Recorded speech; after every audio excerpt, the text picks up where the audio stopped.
David here with Dave Jones, and we want to welcome you to a very special episode of the Apply Rigor podcast. And it's special because there have been things that have been happening in culture, and we just could not sit back and just continue to go like in the normal rhythm. We had to jump out of the rhythm to kick out a special episode today because they're really bumping up against the core idea and philosophy of Apply Rigor, right?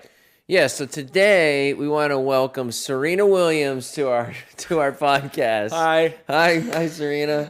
So we're gonna go over an emotional meltdown at a Grand Slam level. At a Grand Slam level. If those of you who haven't seen it, we'll post a video on this. Yeah. But she hit an ultimate low. It was incredible to watch. Peaks and valleys, right? Peaks and valleys, and she clearly was in a valley. Well, yeah, and I think it's safe to say as we start out, I respect the heck out of Serena Williams. She's had, in my estimation, it's not like I'm close to her or anything, but way more peaks than valleys in her life. Yeah. But when we think about the U.S. Open a couple weeks ago, yeah, we couldn't help but say we got to unpack it. It is so bad. She has been such a mentor to the tennis world, for female tennis, for African Americans across the globe, and what they can accomplish with their life. She lives in a glass house. And, the ultimate respect for her and her career and what she's done. I mean, she's done something that, well, nobody else has ever done. I mean, this is why she's absolutely amazing. However, because she lives in a glass house, we can welcome her to this podcast and just highlight a couple of things that happened. Absolutely, because at the end of the day, like you said, she has been regarded by many as the greatest female athlete of all time. Trust me, I wouldn't want to get on the court with her. I don't know about you. Maybe you got more courage than I do, but no thank you. No way. No way. So let's talk about it. So she's getting her tail kicked in the first set. She's down 6-2. Yep. A couple calls go bad. And then she's up 3-1 in the second set. She's up 3-1 in the second set, but some other calls go bad, and then the meltdown happens. Yes, there it goes. And what's so interesting is that as she melts down and she says the umpire is attacking her character, and then she throws her racket, and then she has to get an actual official or referee that's not even on the court to come in and help to try to sort this out. When we hear, and when we watch, we're all uncomfortable, okay? Yeah. But then when we hear after, she talks about the fact that she had to be herself, she had to share really who she was. And at the end of the day, what does that fly in the face of for some of the things that we've been talking about? All right, so a couple things are happening here. Yeah. So first of all, she's low EI. She's when you're in a valley, you're thinking about yourself. So what we call low emotional intelligence. And so versus high EI. So she's low EI. She's thinking about herself. Now, there's a couple of things that I see here that are unfair that are going on. Sure. She had a kid. Yep. I think about a year before that. Her hormones are completely out of whack just from having a baby. Those of you that are married out there that know that, it's just an unfair battle when women are pregnant and have children. It's an awesome miracle that happens, but it's unfair to them. It's unfair to them. Yeah. So her hormones, all her levels are just completely out of whack. She's not knowing how to deal with them. So I've said this before, that sports is a petri dish of emotions. Yeah. And whatever you're dealing with behind the scenes, and like in a sports setting, whatever you're dealing with, it just it exasperates the issue. So when I think about hormones, I think about progesterone, testosterone, serotonin, your cortisol levels, your estrogen. In her case, her estrogen levels are just out of balance. Yeah. And this is an unfair fight for Serena now. So now she goes into this. She knows she's going to lose. And she is. But does she know she's going to lose at that point? She knows she's going to lose. You think so? Absolutely. She knows it. It's why she's trying to make a case for herself. And she's not thinking about the big picture of what she's accomplished in her career. She's trying to fight for that emotion. We talked about being an Olympic side of the brain versus the neocortex. She is all limbic right now. She is not thinking rational. And it just goes south really fast.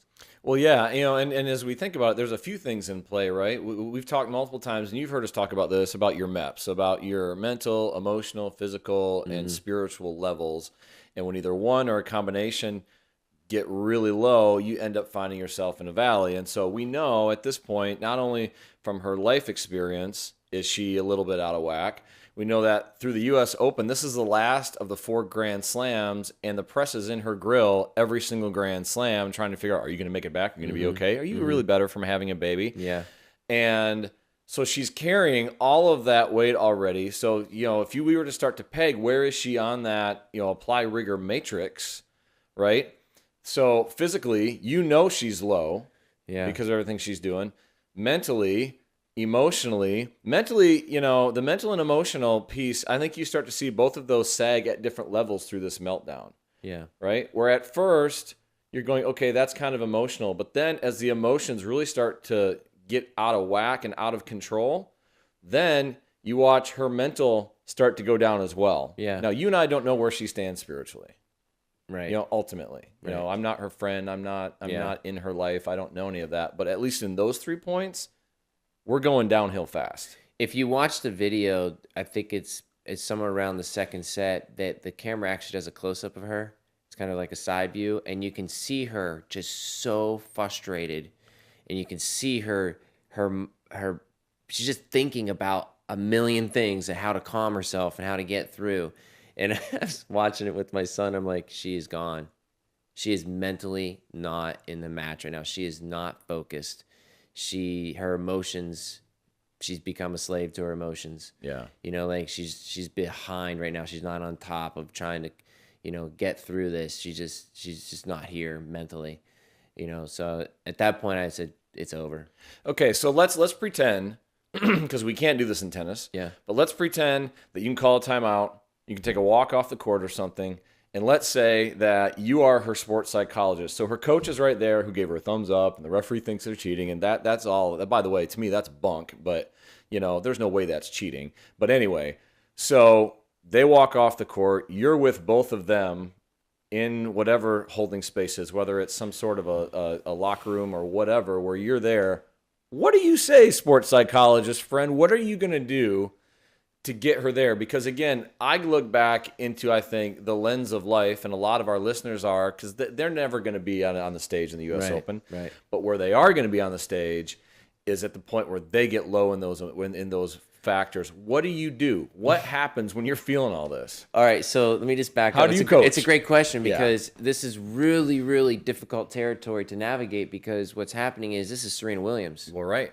Right? And so she's on top of the world, and so she's got to have people around her that can give her sound advice.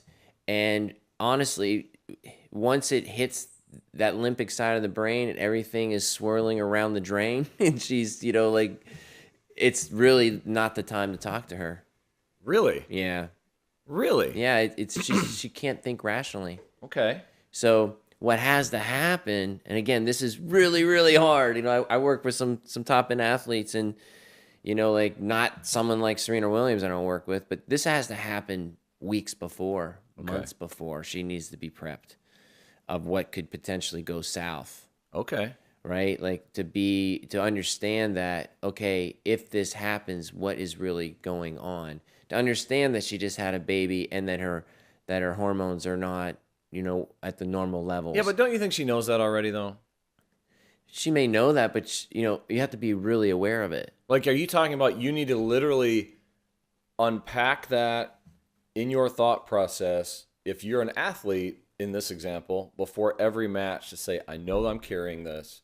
I know this could potentially be an issue. Now I got to absolutely kind of put it in a place that I can hold it tight mentally, so that it doesn't jump out into some Pandora's box craziness. Yeah, this is anticipating challenges. This is part of mental preparation. Okay. So weeks before, months before, that conversation should probably, again, this is rare, really hard. I mean, like to project out like this is tough, and somebody's got to be in front of her mentally, leading her and saying, okay, here's what could potentially go bad. Let's work this through mentally, emotionally, physically, spiritually. What does this look like? But let's also engage the 5 senses.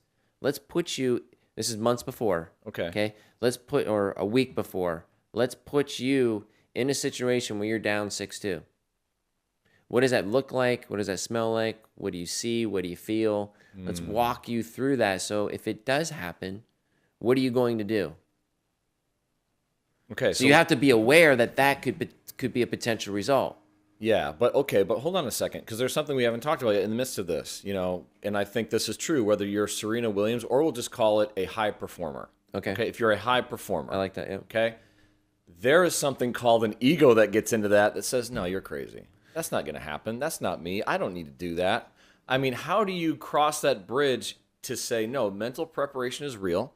It's impactful, it's powerful, and it will make the difference when you're up the face to a high performer, whether it's a great salesperson, a great executive, or whatever, that is like, I've been through this already. I am good. Most of the high performers that I've been associated with, if I were to have this conversation to say, listen, you're going into this environment, and you're living in a glass house for the next 24 to 48 hours, we need to address some issues that could potentially happen. Mm-hmm. We also need to address what success looks like. What does success look like coming out of this? What does failure look like? What are some potential obstacles that could happen and get in your way? How could you be frustrated? When we have those types of conversations, I usually don't run into fear, lust, anger, pride, which I call flap. Yeah. Right? I usually don't run into that. I just don't, because they're appreciative of the conversation, right? And they feel more prepared. Okay. So if you're a high performer, it's because you've prepared yourself for these very scenarios that could pop up. So let me hit one other angle of this, which is another pretty dicey one. Yeah. The angle of identity. Okay? And so now, if you're Serena and it's 2 days later and you're in a press conference, which she has been, she's gone down the road of defending what she's done by touting authenticity. This is who I am. This is what I need to do. Also, if it's fair for the guys, it needs to be fair for the ladies. To me, isn't all of that some sort of smokescreen for being low EI, and you're also now wrestling with, is my identity really wrapped up in the last soundbite? Yeah, she's going to look back on this a week out. Maybe she might be defending it, but deep down, she's just hoping this goes away. Like, time cannot go fast enough right now for her. Just let the news cycle through a couple times, so this is an issue. This does not feel good for Serena when everything is over and done and she's by herself in her house. So if someone has a meltdown like that, how do you survive it yet also hold on to the right idea of what your identity is versus being lured into, well, my identity is how many matches I win. My identity is the fact of whether or not I win a U.S. Open. Yeah, I was just going to say that. Her identity is not in that game. Okay. That's easy to say, but it's not. How do you get there? Well, you have to understand that your identity is not in that game, whether you win or lose. Her career is her identity, right? Everything that she's done, which is amazing, spectacular. So she's got to let go, and she's got to own this. And you know who I felt bad for the worst in this whole thing? It wasn't Serena. It was the girl that actually beat her. Osaka, yeah. She beat her, man. And I think one of the commentators said, you know what, Serena just needs to settle down and just let this who was Osaka? Yeah, let her have it. She beat her. Yeah. And that kind of got taken away from her because Serena was the spotlight, and that's unfortunate. So just take a second though. Flip the script. Yeah. Let's go over to the other side of the net for a second. Yeah. Osaka stays extremely composed. Yeah. Extremely focused. You watch her in some of these things, she's not even pointed at the judge. She's not even looking that She's looking at the ball. She's bouncing her. She's turning around and looking focused at the wall. How do you do that? Let's talk about that. You know because what? you know how fast she could have gotten sucked into this vortex of crazy. No. As a competitor, she's got Serena right where she wants her. Let her unravel because she's going to beat her, and she knows it. So you know what? You just let it happen. You just let it go because you got her. You've won. I've talked about this before with some of the teams I coach. It's called mental ping pong. If it's part of the game. Like if you're on top of that and you're in control of your emotions and that other person comes unraveled, it's happy days for you. You're going to win. So how does that work? How does that work in a marketplace setting? How do you see that apply there? Where does mental ping pong happen there? Yeah. It's much different, especially if you're running with an organization that's servant leadership, right? That's really serving, and you're serving the kingdom of God, and you're feeling fulfilled in what you do. More of the mental preparation happens, but we do have emotions in the workplace, not at the level of what happened to Serena Williams. Totally different environment. Well, it's funny. But you do go low EI. Yeah. But it's not exasperated in television. There's not millions of people watching, Right. so you have to deal with it. It's the same kind of ownership that needs to happen. You got to say you were wrong. Yeah. You got to apologize. You got to be in front of it. You can't be behind it. Well, it's interesting though, because you just qualified this organization we just made up, right? You just qualified it as a servant leader organization, but a lot of them are not, Dave. At the end of the day, a lot of them are not. And so when you think about maybe an average organization, a lot of them battle ego by the founder or the president or the CEO, where at the end of the day, they want their organization to thrive and do well because it looks good on them. But they also will have times where they have certain leaders that are great and they can do nothing but sabotage them, right? Because they can't get bigger than me if I'm the founder. I've still got to find a way to hold them down. And to me, that's where some of this mental ping pong happens. Yeah, it could.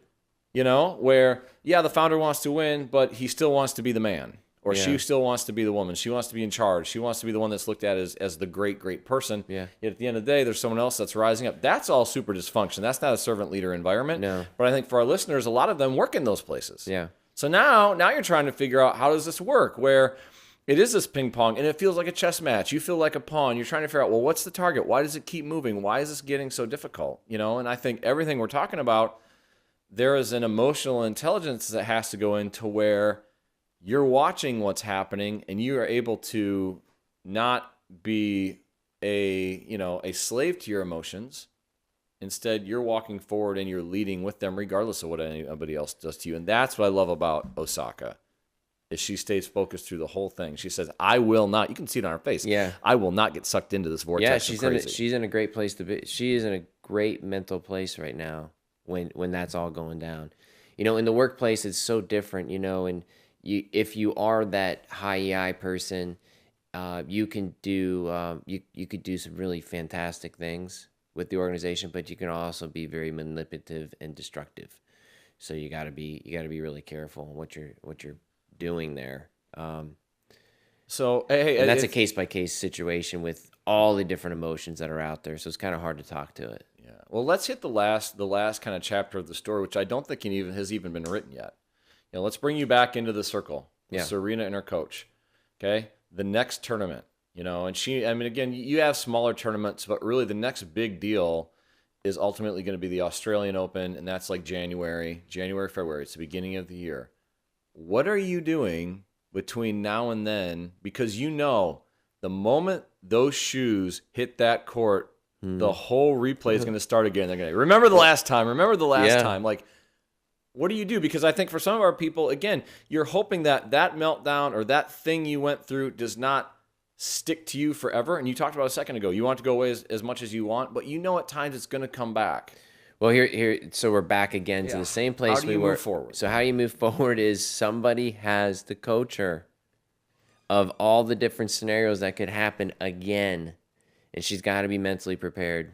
That's the only way to do it. If she does nothing with this and says, "Oh, it was a judge," and blames it on the tennis association, and just a one-off circumstance, she's not going to be in a good place for the Australian Open. So she's got to mentally prepare down her MEPS and engage those different scenarios. Otherwise, it starts to unravel. And who also, we watched a couple clips here that it unraveled for years for was, who was it?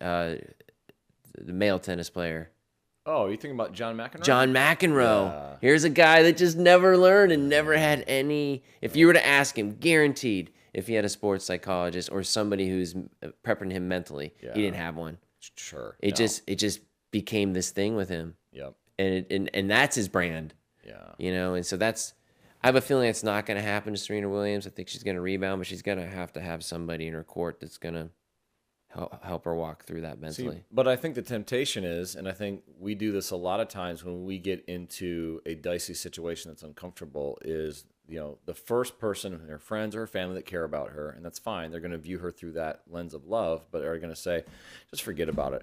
Keep moving forward. And what I think I hear you saying is, I don't think so. I don't think we can forget about it. I think we have to actually use it so that we can be more mentally prepared next time versus putting it in the rearview mirror and just imagining that it never happened. Part of mental preparation is post-game debrief. What did I do right? What did I do wrong? What am I going to start, stop, and continue doing? And this is an example of you can't do that. Why did it go south? Yeah.